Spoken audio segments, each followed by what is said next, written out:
সময়ের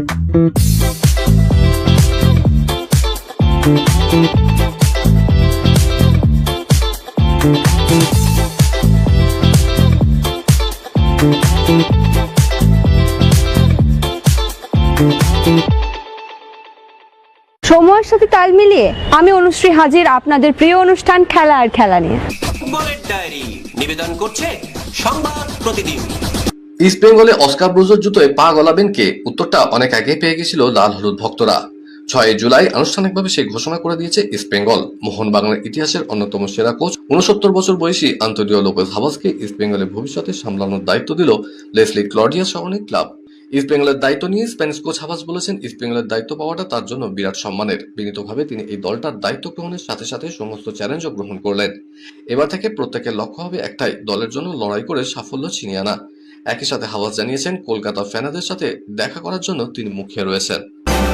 ভারতীয় ফুটবলে ঐতিহাসিক বিপ্লব। আইএসএল এর ইতিহাসে এই প্রথম ফুটবল প্রেমীদের কুর্নিশ এফসি গোয়াকে। কোনো বিদেশি নয়, এবার সম্পূর্ণ অল ইন্ডিয়ান কোচিং স্টাফ নিয়ে মাঠে নামছে এফসি গোয়া। আর দলের হেড কোচের দায়িত্ব তুলে দেওয়া হলো ভারতের প্রাক্তন কিংবদন্তি ডিফেন্ডার গৌরমাঙ্গি সিং এর কাঁধে।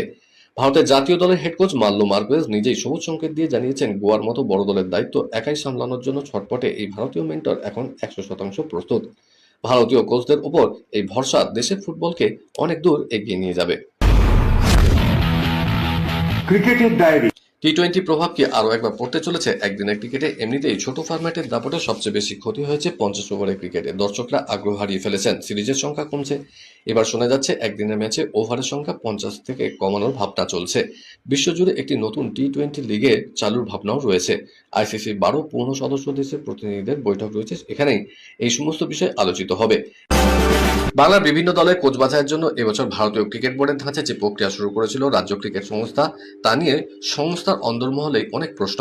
রীতিমতো বিজ্ঞাপন দিয়ে বাংলার সিনিয়র দলের পাশাপাশি অনূর্ধ্ব 23, 19, 16 ও মহিলাদের দলের কোচ ও সাপোর্ট স্টাফ, ফিজিও ট্রেনার পদে আবেদনপত্র চাওয়া হয়েছিল। শোনা গিয়েছিল প্রায় 80 জন আবেদন করেছিলেন এবং সেই আবেদনকারীদের মধ্যে নাকি ছিলেন বিদেশি কোচেরাও। কিন্তু শেষ পর্যন্ত সিনিয়র দলের জন্য সেই লক্ষ্মীরতন শুক্লাকেই বেছে নেওয়া হয়, যিনি এর আগেও বাংলার কোচের দায়িত্বে ছিলেন। প্রশ্ন তুলছেন অনেকেই, এত দেশীয় বিদেশি কোচের আবেদন পাওয়া সত্ত্বেও কেন সেই লক্ষ্মীর উপরে আস্থা রাখল সিএবি? সংস্থার সভাপতি ও প্রাক্তন ভারত অধিনায়ক সৌরভ গাঙ্গুলি জানিয়েছেন, যোগ্যতা ও সাম্প্রতিক পারফরমেন্সে লক্ষ্মী এগিয়েছিলেন, তাই তাকেই কোচের পদে বহাল রাখা হয়েছে। পাকিস্তানের ক্রিকেটে আবার রদবদল। টেস্ট দলের নেতৃত্ব থেকে সরিয়ে দেওয়া হলো সান মাসুদকে, দায়িত্ব ফিরিয়ে আনা হলো বাবার আজমকে। ওয়েস্ট ইন্ডিজের বিরুদ্ধে আসন্ন 2 টেস্টের সিরিজের নেতৃত্ব দেন বাবা। দ্বিতীয়বার পাকিস্তানের টেস্ট দলের অধিনায়কের দায়িত্ব পেলেন তিনি। টেস্ট সিরিজের দল নির্বাচনের আগেই মাসুদকে দায়িত্ব থেকে সরিয়ে দিয়েছিল পাকিস্তান ক্রিকেট বোর্ড। প্রত্যাশা পূরণ করতে না পারায় মাসুদের উপর আস্থা হারিয়েছেন মহসিন নাকভিরা। মাসুদের নেতৃত্বে 16টি টেস্ট খেলেছে পাকিস্তান, তার মধ্যে 12টিতে হেরেছে।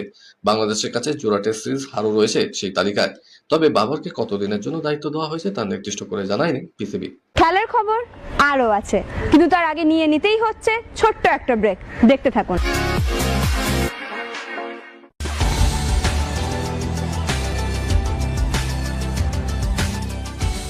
কেআরকে নিউজ মিডিয়া প্রযোজিত সাপ্তাহিক বিনোদনমূলক অনুষ্ঠান বিনোদন.com দেখুন প্রতি শনিবার ঠিক রাত 10:25 আপনাদের প্রিয় চ্যানেল ভিশনে।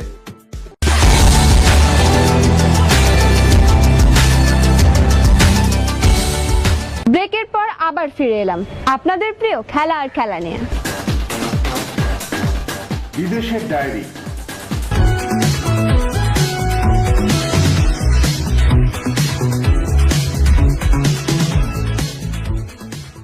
যে দলের বেঞ্চে শক্তি যত বেশি তারা তত ভয়ঙ্কর, যেমনটা স্পেন। কোচ একটি পরিকল্পনা নিয়ে প্রথম একাদশ সাজিয়েছিলেন ঠিকই, সেই পরিকল্পনা যে সবসময় ফলপ্রসূ হবে এমনটা নয়।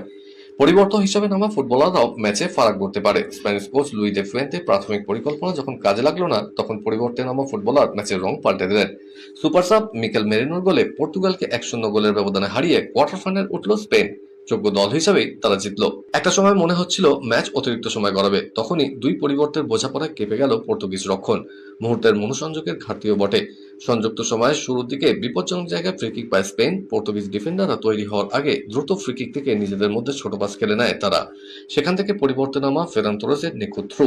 ম্যাচের শুরুর দিকে ওয়ারজাবাল যে ভুলটা করেছিল সেটা এবার করেননি আরেক পরিবর্তন মিকেল মেরিনো। বাঁ পায়ের শটে জাল কাঁপায়। শেষ বিশ্বকাপ বিষাদের হয়েই থাকলো রোনাল্ডোর।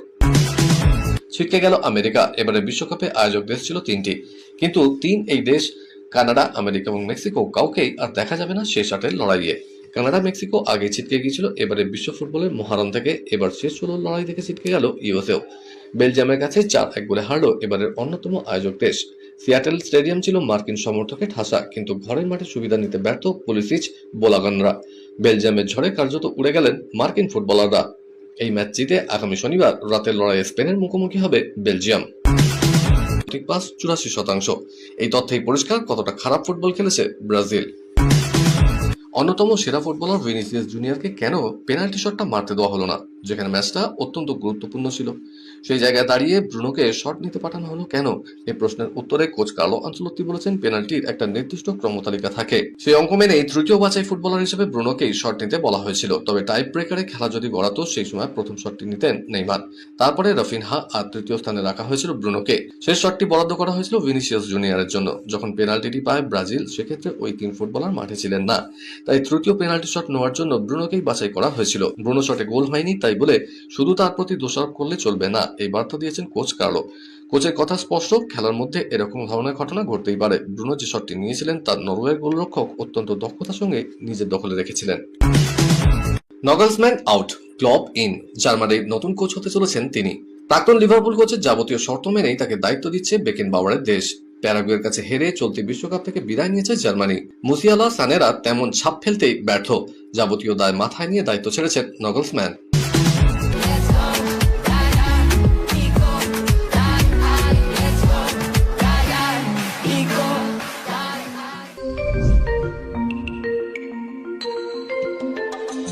আসন্ন এশিয়ান গেমসের ড্রেজার্স ইভেন্টে ভারতের দলের নির্বাচন ঘিরে তৈরি হওয়া বিতর্কে গুরুত্বপূর্ণ মোড়। আসন্ন এশিয়ান গেমসের ড্রেজার্স দল থেকে বাদ পড়ার সিদ্ধান্তের বিরোধিতা করে ভারতীয় রাইডার অনুজ আগরওয়াল এবং সুদীপ্তি হাজেলারের দায়ের করা আবেদনের শুনানি শেষে রায় দিল না দিল্লি হাইকোর্ট। প্রধান বিচারপতি ডি কে উপাধ্যায় ডিভিশন বেঞ্চ জানিয়েছে, মামলার রায় পরে ঘোষণা হবে। পাশাপাশি অনুজ আগরওয়াল সাম্প্রতিক পারফরমেন্স নিয়েও মুখ খুলেছে কেন্দ্রীয় ক্রীড়া মন্ত্রক। সরকার জানিয়েছে, ইকুয়েস্ট্রিয়ান অনুজ আগরওয়াল যেভাবে পারফর্ম করে আসছেন তাতে তার এশিয়ান গেমসে দেশের প্রতিনিধিত্ব করা উচিত। অনুজ এখনো তার পারফরমেন্সে সেই ছাপ রাখছেন। জার্মানিতে CDY4 নেশনস কাপে দ্বিতীয় স্থান শেষ করেন অনুজ। তার সামনে শুধু প্রাক্তন বিশ্ব চ্যাম্পিয়ন শার্লটি মারি সুলমান। অলিম্পিয়ান ও এশিয়ান গেমসের সোনা ও ব্রোঞ্জয়ী অনুজ যে এখনো ফর্মেই আছেন তার প্রমাণ এই পারফরমেন্স। জল্পনাই সত্যি আর নয়, এখানেই ইতি। ক্রিশ্চিয়ানো রোনাল্ডো জানিয়ে দিয়েছেন যে 2026 ফিফা বিশ্বকাপই তার ফুটবল ক্যারিয়ারের শেষ বিশ্বকাপ। পরের বার দেশের মাঠেই অর্থাৎ পর্তুগালে ফুটবল বিশ্বকাপ হওয়ার কথা, কিন্তু সেখানে CR7কে খেলতে দেখার আশা অনেকেই করেছিলেন। অনেকে ভেবেছিলেন যা ফিটনেস তাতে পরের বিশ্বকাপ পর্যন্ত নিজেকে টেনে নিয়ে গিয়ে ঘরের মাঠ থেকেই হয়তো পাকাপাকি অবসান দেবেন ক্রিশ্চিয়ানো। কিন্তু না, তেমনটা আর হচ্ছে না, কারণ সেই সম্ভাবনায় ইতি টানলেন স্বয়ং পর্তুগিজ সুপারস্টারই। উইম্বলডনে নোভাক জোকোভিচ ইয়ানিক সিনারের সম্ভাব্য দ্বৈরথ আরো এক ধাপ দূরে। জোকোভিচের পর গতবারের চ্যাম্পিয়ন সিনারও কোয়ার্টার ফাইনালে উঠলেন। দুজনে জিতলেই সেমিফাইনালে মুখোমুখি হবেন। সিনার চতুর্থ রাউন্ডে জাপানের সিনতারো মোহিজুকাকে হারান 6-3, 7-6, 6-3 সেটে। মহিলাদের সিঙ্গলসের চতুর্থ রাউন্ডে কোকো গফ 4-6, 6-3, 6-4 হারালেন বেলিন্ডা বেনসিচকে। উইম্বলডনে প্রথমবার সেমিফাইনালে পা রাখতে কোয়ার্টার ফাইনালে জেসিকা পেগুলার চ্যালেঞ্জ সামলান গফ। শেষ 8-এ উঠলেন Jasmine Paolini, Elise Mertens, Marta Kostyuk. সেই মেটলাইফ স্টেডিয়াম বড্ড চেনা, কিন্তু আজ যেন কেমন অন্যরকম। 16 বছর আগের 1 আগস্টে এখানে আন্তর্জাতিক অভিষেক হয়েছিল নেইমারের। তারপর আমাজন দিয়ে জল বয়েছে নিজস্ব ছন্দে। বিশ্ব ফুটবলের মানচিত্রে ক্রমশ ডালপালা মিলে বহিরূহ হয়ে উঠেছিলেন ব্রাজিলিয়ান ফুটবলার।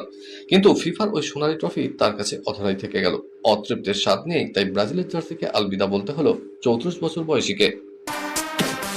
কলকাতার ডায়েরি। মোহনবাগান সুপার জায়ান্টের হেড কোচের হট সিটে এবার বসবেন প্যানজিওটিস ডিলাম্পেরিস। প্যানোস নামে যার পরিচিতি। গ্রিক কোচের সঙ্গে 1 বছরের চুক্তি হয়েছে সবুজ মেরুনে। গ্রিসের প্রথম ডিভিশনে বিভিন্ন ক্লাবে কোচিং করানোর পর গত বছর ভারতে এসে পাঞ্জাব এফসির দায়িত্ব নিয়েছিলেন। পাঞ্জাবের নতুন দলকে কোচিং করিয়ে ফুটবল প্রেমীদের আকর্ষণীয় ফুটবল উপহার দিয়েছিলেন সবুজ মেরুনের নতুন হেড স্যার। ইন্ডিয়ান সুপার লিগের নতুন বিদেশি ও যুব ফুটবলার নিয়ে কম ক্ষমতা সম্পন্ন দল গড়েও নজর কেড়েছিল তার স্ট্র্যাটেজি। মূলত আক্রমণাত্মক অথচ ব্যালেন্স ফুটবলের দর্শনে বিশ্বাসী প্যানজিওটিস। ক্লাবের হোয়াটসঅ্যাপ গ্রুপ থেকে হাবাসের খবর পাঠানো হলো। তারপরেই ক্লাবের শীর্ষকর্তা দেবব্রত সরকার জানান, ইমামি আর ইস্টবেঙ্গলের মধ্যে বিচ্ছেদ হয়ে গিয়েছে। দীর্ঘদিন ধরে ভারতীয় ফুটবলের রোডম্যাপ অনিশ্চয়তা নিয়ে ইমামি অসন্তোষ প্রকাশ করছিল। তার উপর ফুটবল ক্লাব চালানো আর্থিক দিক থেকে খুবই চ্যালেঞ্জিং। সেই সমস্ত কথা মাথায় রেখে ইমামি সরে গিয়েছে। ইস্টবেঙ্গল এবার নিজেই দল গঠন করছে। লাল হলুদে হাওয়াজের সহকারী হলেন ইন্টারকাসির সহকারী কার্লোস অগাস্টিন ফন্সেস্কা।